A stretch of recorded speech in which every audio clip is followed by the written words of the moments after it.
Everyone. आज Sunday है। मैं एक बहुत ही खूबसूरत जगह पर मौजूद हूँ। सोचा कि यहाँ के सीन आपके साथ शेयर करूँ और ऑफ कोर्स आज के दिन को भी हम केमिस्ट्री के साथ ही सेलिब्रेट करेंगे। बहुत ही इनफॉर्मल सी बातें हैं और आज नहीं कहूँगा कि आपको नोटबुक या पेपर की ज़रूरत है। बस मेरे साथ रहिएगा, हमारा दिन अच्छा गुजरेगा और इस अच्छी जगह से, इस खूबसूरत जगह से शायद कुछ बातें ऐसी हो जाएं कि जो आपको याद रहें और आज केमिस्ट्री की क्लास भी आप कभी भूल ना पाएँ। ठीक है, चलते हैं। एक केमिकल इक्वेशंस हम कैसे बनाते हैं, कैसे लिखते हैं, इस डायग्राम में देखिए और फिर इसके साथ साथ हम इन सवालों के जवाब देंगे जो राइट साइड पर पूछे जा रहे हैं। पहला सवाल, how many atoms of hydrogen and oxygen are in one molecule of water H2O। तो हमने इस पिक्चर में फ़ौरन देखा वाटर कहाँ है, ये रहा वाटर। तो कितने एटम हैं हाइड्रोजन के, हमें मिल गए, एक ये है और एक ये है। तो ये कितने एटम हैं, 2। और ऑक्सीजन के कितने हैं, ऑक्सीजन का 1। और ये तीनों एटम्स, 2 हाइड्रोजन के ऑक्सीजन के, क्या बना रहे हैं, वाटर का एक मॉलिक्यूल। दूसरा, how many atoms of hydrogen and oxygen are in one molecule of H2O2। H2O2 क्या होता है, हाइड्रोजन परऑक्साइड। चलें H2O2 को ढूंढते हैं। इस पिक्चर में ये रही। अच्छा, अब जब यहाँ पे हम आ गए तो हमको कितने हाइड्रोजन के एटम नज़र आ रहे हैं, 2। ऑक्सीजन के कितने नज़र आ रहे हैं, 2। हो गया जवाब। तीसरा, how many atom of aluminium, sulphur and oxygen are in one molecule of aluminium sulphate. अब इसमें देखिए, एल्यूमिनियम के कितने हैं, 2। सल्फर के कितने हैं, 3। ऑक्सीजन के कितने हैं, इसको आप काउंट कर लीजिए, कितने हैं, 12। और एक मॉलिक्यूल है Al2SO4 3 का। Number 4, how many atoms of hydrogen oxygen are in 2 molecules of water. 2 molecule अगर वाटर के हों तो हाइड्रोजन के कितने एटम होंगे। तो यहाँ एक मॉलिक्यूल में हम देखते हैं 2 हाइड्रोजन के एटम हैं, 2 मॉलिक्यूल में कितने होंगे, 4। और ऑक्सीजन के कितने हो जाएंगे, 2 में, एक में 1 है तो 2 में 2 होंगे। Number 5, how many atoms of hydrogen oxygen are in 8 molecule of hydrogen peroxide. Hydrogen peroxide H2O2, ये क्या सवाल है, 8 मॉलिक्यूल में। तो एक में 2 हैं तो 8 में कितने होंगे, 8 को 2 से मल्टीप्लाई कर दें, 16। ठीक है, इसके बाद आप आइए क्वेश्चन नंबर 6 पे। How many atoms of aluminium, sulphur and oxygen are in 3 molecules of aluminium sulphate. So एक में हमें मालूम है कि एल्यूमिनियम के 2 थे, तो अब ये पूछ रहे हैं 3 मॉलिक्यूल के, तो 2 को 3 से मल्टीप्लाई कर देंगे। Please don't take calculator. So इसको आप 3 से मल्टीप्लाई कर दें। एल्यूमिनियम कितने हो गए, 6। सल्फ़र कितने हैं, तो एक में 3 थे, 3 में कितने होंगे, मल्टीप्लाई कर दें, 3 टाइम 3 इज़ व्हाट, 9। और ऑक्सीजन के एक में 12 थे, 3 में कितने होंगे, 12 time 3 is what, 36। Using complete sentences, explain the difference between the chemical formulas shown below. 4H2O and H8O4. तो H2O पानी है, इसके सामने क्या लिखा है, 4। तो हम क्या कहेंगे, ये जो 4 इन फ्रंट लिखा है इसका मतलब है 4 मॉलिक्यूल ऑफ वाटर। जब 4 मॉलिक्यूल वाटर के होंगे तो हाइड्रोजन कितने हो जाएंगे, 8। ऑक्सीजन एक में 1 होता है तो 4 में 4। तो 4 से मल्टीप्लाई किया हाइड्रोजन के वो छोटे वाले 2 को, इसको सबस्क्रिप्ट कहते हैं, जो छोटे से 2 लिखा है राइट साइड पे, और जो फ्रंट पे लिखा है बड़ा, इसको कोफिशिएंट कहते हैं। तो ऑक्सीजन का कोई नंबर नहीं है, O खाली लिखा है, इसका मतलब है 1, जब कोई नंबर नहीं होता। तो 4 को टाइम से मल्टीप्लाई किया तो ऑक्सीजन के हो गए 4, हाइड्रोजन के हो गए 8। कितना सिंपल सा एक सवाल था और बिल्कुल इस तरीके से इसको लीजिए और आप देखिएगा कि आपको बहुत आसानी से याद रहेगा, ताकि जब हम केमिकल इक्वेशन की बैलेंसिंग पर पार्ट 2 करेंगे तो आपको बहुत हेल्प मिलेगी आज इस छुट्टी वाले दिन में जब आप केमिस्ट्री सीख रहे हैं। What is a chemical reaction? जवाब आपके सामने लिखा है, ए reaction in which the substance goes through a chemical change. और हमको ये मालूम है केमिकल चेंज के नतीजे में नई चीज़ बन जाती है। दूसरा, evidence of A chemical reaction, अगर हीट पैदा हो, लाइट पैदा हो, कलर बदल जाए, कोई गैस पैदा हो जाए, प्रेसिपिटेट एक सॉलिड सब्सटेंस लिक्विड के साथ पैदा हो जाए, तो हम जान लेते हैं कि यहाँ एक केमिकल रिएक्शन हुआ है। What is chemical equation? Chemical equation एक ऐसा स्टेटमेंट होता है जिसमें रिएक्टेंट और प्रोडक्ट को शो करते हैं। एरो केमिकल रिएक्शन को शो करता है, तो एरो के लेफ़्ट साइड पर हमेशा रिएक्टेंट लिखे जाते हैं और राइट साइड पर हमेशा हम प्रोडक्ट्स को लिखते हैं। और जो बड़ा नंबर हम फ्रंट पे लिख देते हैं वो कोफिशिएंट होता है। यहाँ देखिए कोई नंबर है लेफ़्ट साइड पे, नो, तो इसका मतलब है यहाँ 1 है। N2 के लेफ़्ट साइड पे कोई नंबर नहीं है, इसका मतलब 1 है। CR के फ्रंट पर लेफ़्ट साइड पे कोई नंबर नहीं है, तो ये 1 मॉलिक्यूल है।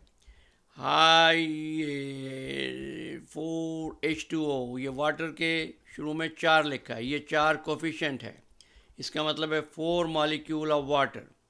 इसके बाद आप देखिए यहाँ छोटा s लगा हुआ है, s, इसका मतलब है ये सॉलिड है। यहाँ पर लोअर केस में g लिखा है, इसका मतलब है ये गैस है।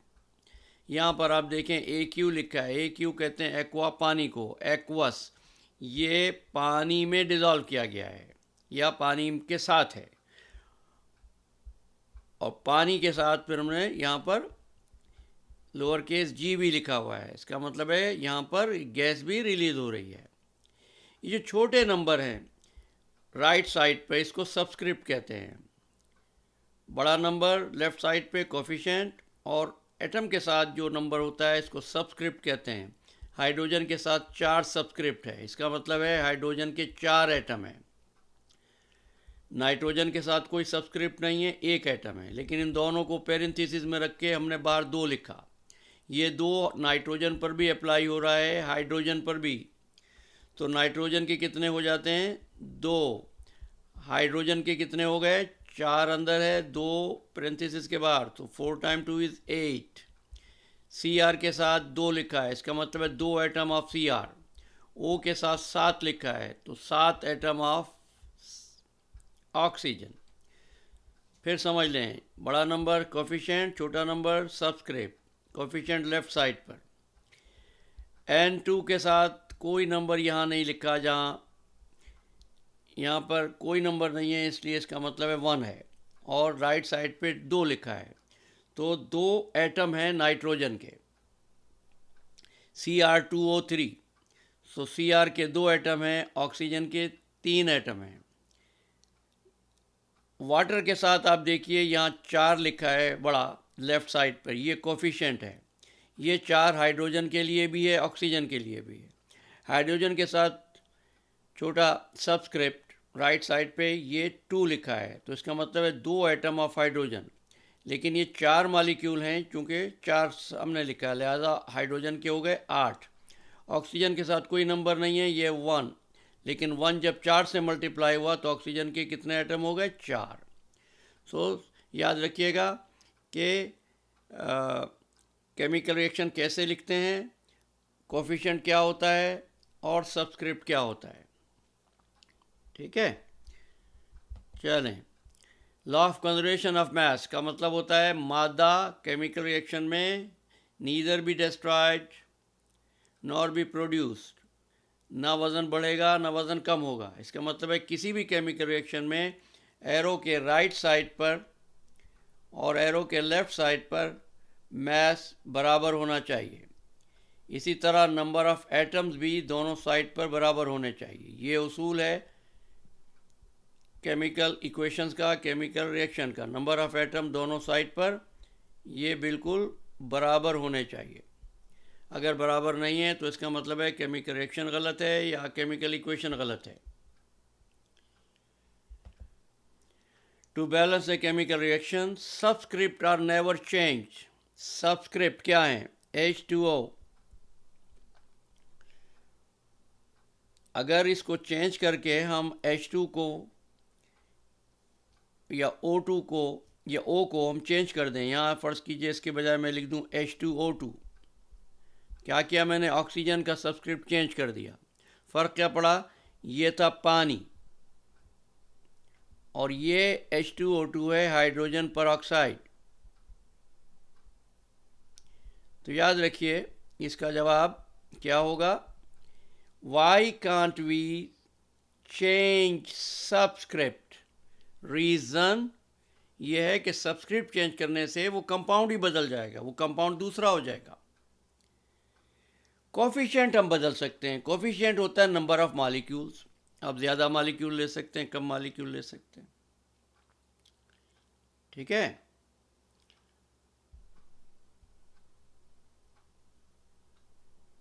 कोई भी बात जहन में आ रही है या वीडियो टू फास्ट है तो आप, क्योंकि यहाँ मुझे ज़ोर से भी बोलना पड़ रहा है और तेज़ भी बोलना पड़ रहा है, तो आप इसको वीडियो पास करके दोबारा देख सकते हैं। कोई बात क्लियर ना हो तो कमेंट सेक्शन में पूछ सकते हैं।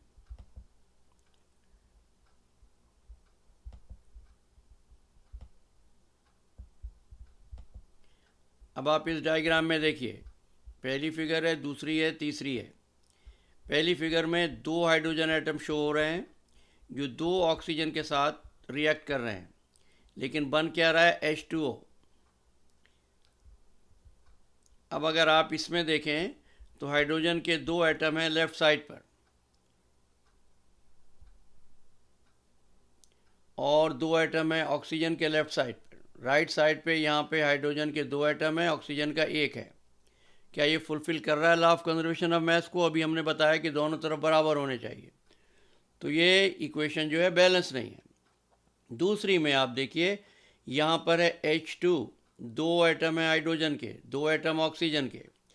यहाँ पर हमने क्या किया कि 2 मॉलिक्यूल ले लिए, उसका नतीजा क्या हुआ? हाइड्रोजन के कितने हो गए? 4। ऑक्सीजन के कितने हो गए? 2। तो ये 2 डालने से यहाँ पर हमें क्या हुआ कि इक्वेशन बैलेंस हो गई। लेकिन आप देखिए हमने सबस्क्रिप्ट नहीं चेंज किया, कोफिशिएंट एक यहाँ पर रख दिया ताकि ये बराबर हो जाए। लेकिन इसके बाद हाइड्रोजन कितनी हो गई? यहाँ 4, 2 टाइम 2 इज़ 4। यहाँ कितनी है? 2। बैलेंस है? नहीं। अब हमने क्या किया? हाइड्रोजन के साथ भी 2 लिख दिया, तो हाइड्रोजन कितने हो गए? 4। यहाँ हाइड्रोजन कितने? 4। ऑक्सीजन कितने? 2। यहाँ ऑक्सीजन कितने? 2। तो दोनों साइड पर हमने देखा हाइड्रोजन यहाँ 4 हो गई, ऑक्सीजन 2 हो गई, और राइट साइड पर भी 2 कोफिशिएंट के बाद हाइड्रोजन के 4 हो गए और ऑक्सीजन के 2 हो गए। तो हाइड्रोजन 4 4, ऑक्सीजन 2 2, दोनों साइड पर इक्वल है। अब ये इक्वेशन सही हो गई। ये तरीक़ा होता है जब हम किसी चीज़ को बैलेंस करते हैं या केमिकल रिएक्शन में लिखते हैं। तो ठीक है।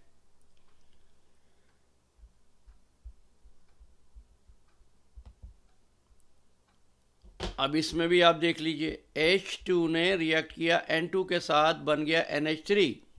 अब आप इसमें देखिए हाइड्रोजन दोनों साइड पर बराबर हैं? नहीं। इधर कितने हाइड्रोजन? 2। इधर कितने हाइड्रोजन? 3। तो हाइड्रोजन 3 और 2 बैलेंस नहीं है। नाइट्रोजन इधर 2 है, इधर कितने? 1। ये भी बराबर नहीं है। अब हमने क्या किया कि अब दूसरी पिक्चर में देखिए, इस के साथ हमने 2 लिख दिया। 2 का नतीजा क्या हुआ? नाइट्रोजन हो गया 2, हाइड्रोजन कितने हो गए? 2 लिखा, 2 को 3 से मल्टीप्लाई किया, 6। इधर कितने हाइड्रोजन? 2, इधर 6 हो गए, तो बराबर नहीं है। तो क्या करेंगे? तीसरी डायग्राम में आइए, हाइड्रोजन के साथ 3 लिख दिया, तो हाइड्रोजन कितने हो गए? 6, नाइट्रोजन कितने 2, यहाँ पर नाइट्रोजन कितने, सबस्क्रिप्ट नहीं था तो इसका मतलब 1, तो नाइट्रोजन 2 हो गए, और हाइड्रोजन कितने हो गए 6 हो गए। यहाँ मैं अलग से लिख देता हूँ H2 प्लस N2 NH3। तो राइट साइड पर हाइड्रोजन है 3, लेफ्ट साइड पर है 2, बराबर कैसे करेंगे, इसको मैं चेंज नहीं कर सकता, यहाँ 3 लगा दिया तो 3 टाइम 2 इस कितने हो गए 6, यहाँ कितने 3, बराबर नहीं है तो 2 शुरू में, तो क्या बीच में लिख दें, नहीं, हमेशा शुरू में लिखेंगे, ये 2 लिख दिया तो 2 और 3 यहाँ था, 2 टाइम 3 6, हाइड्रोजन बराबर हो गए। नाइट्रोजन कितने हैं, ये 1 है, ये 2 है, तो 1 को 2 से मल्टीप्लाई किया तो नाइट्रोजन भी 2 हो गए, हाइड्रोजन भी 6 हो गए, यहाँ पर नाइट्रोजन 2 हो गया और हाइड्रोजन 6 हो गए। देख लें एक मरतबा फिर इसको, इससे पहले कि हम आगे जाएं।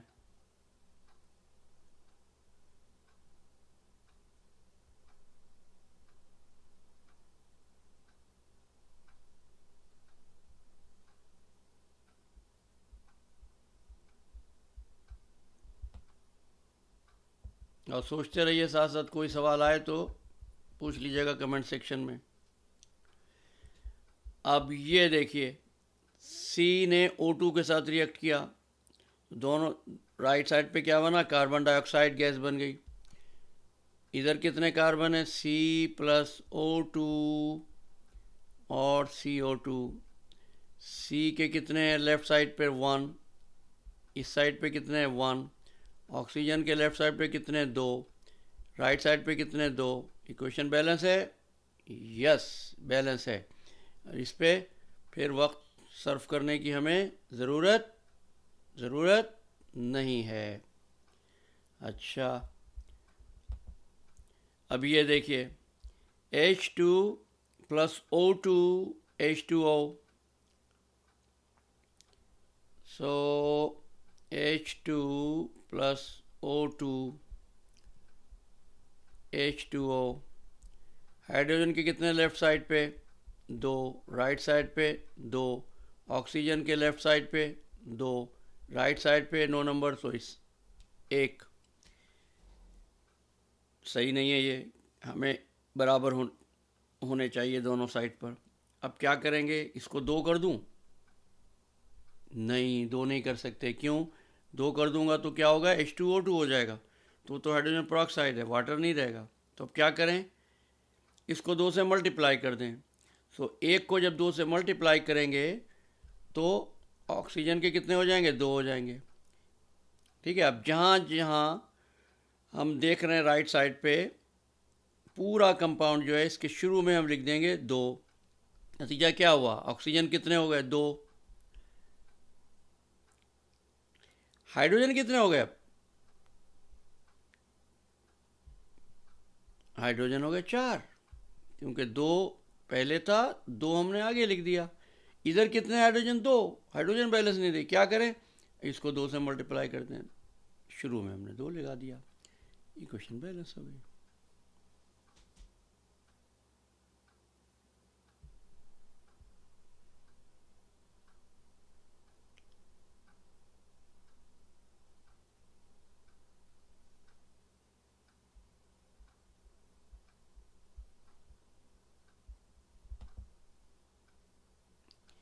Methods for balancing equation. Step 1. Draw a line to separate product from reactants. List each of the different elements on each side. Count up the number of atoms on each side and record next to the element symbol.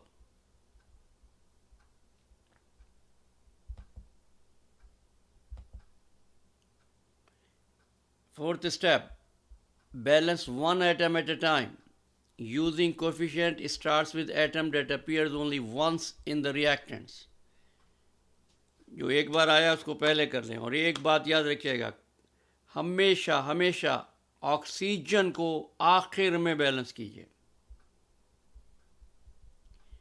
और कभी न भूलिए we never change the subscript in a formula, only change coefficient. Balancing chemical equations, ये 3 equation दी हुई हैं और हम इसमें सिर्फ एक करेंगे, 2 आपको करनी है और हमें कमेंट सेक्शन में बताइएगा। ये रिएक्टेंट है, पहली वाली में हम देखते हैं Hg, यानी कोई नंबर है इसके साथ, रिएक्टेंट साइड पे 1 है, प्रोडक्ट साइड पे भी 1 है। O, रिएक्टेंट साइड पे 1 है, प्रोडक्ट साइड पे 2 है, बैलेंस है? नहीं। तो क्या करेंगे इस सूरत में कि जहाँ सिर्फ एक डिकम्पोजिशन रिएक्शन है तो हम ऑक्सीजन से शुरू कर सकते हैं, इसको 2 से मल्टीप्लाई कर दें। यहाँ मैं नहीं कर सकता, सब्सक्रिप्ट 2 शुरू में लिख दिया। 2 के नतीजे में क्या हुआ, ऑक्सीजन हो गए 2 लेफ़्ट साइड पर, लेकिन ये 2 मरकरी पर भी, Hg पर भी अप्लाई हो रहा है, तो मरकरी कितने हो गए, कितने 2 हो गए। और राइट साइड पे कितने हैं, राइट साइड पे ये 1 है, तो इसको 2 कैसे करें, तो हम शुरू में भी 2 लगा दें। तो अब यहाँ आप 1 लिख सकते हैं, लेकिन 1 लिखना ज़रूरी नहीं होता, चूँकि ब्लैंक दिया हुआ है, लिहाजा मैं यहाँ 1 लिख रहा हूँ। जब कोई नंबर नहीं होता तो इसका मतलब होता है ये 1 है। बाकी 2 इक्वेशंस आप खुद बैलेंस कीजिएगा।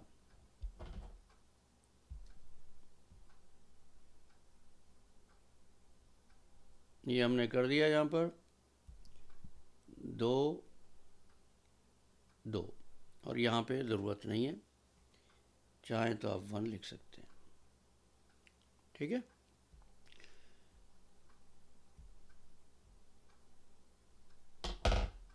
तो ये एक शॉर्ट स्टोरी थी, सोचा कि आज कुछ बात कर ही ली जाए केमिस्ट्री की, कोई हर्ज नहीं है इसमें। Right and balance the chemical equations. तो 2 इक्वेशंस हैं और हम देख सकते हैं कि ये इक्वेशन बैलेंस हैं या बैलेंस नहीं है, या आप हमें बताएंगे कमेंट सेक्शन में। अच्छा, काफ़ी वक्त ले लिया हमने आपका आज इनफॉर्मल वे में, और नेक्स्ट लेसन हम करेंगे बैलेंसिंग ऑफ केमिकल इक्वेशंस पर नेक्स्ट वीक, ताकि आपको अपनी बुक देखने का, इस वीडियो को वॉच करने का और समझने का टाइम मिल जाए, और अगर इस दौरान कोई सवाल आपके पास आए तो आप हमसे पूछ सकें। ठीक है, तो आज के लिए इतना ही। अगर आपने चैनल सब्सक्राइब नहीं किया है तो उसको सब्सक्राइब कर लीजिए और बेल आइकॉन को भी ज़रूर क्लिक कीजिएगा, ताकि आपको नई वीडियोस के नोटिफिकेशन मिल सकें। Thank you so much, enjoy your day.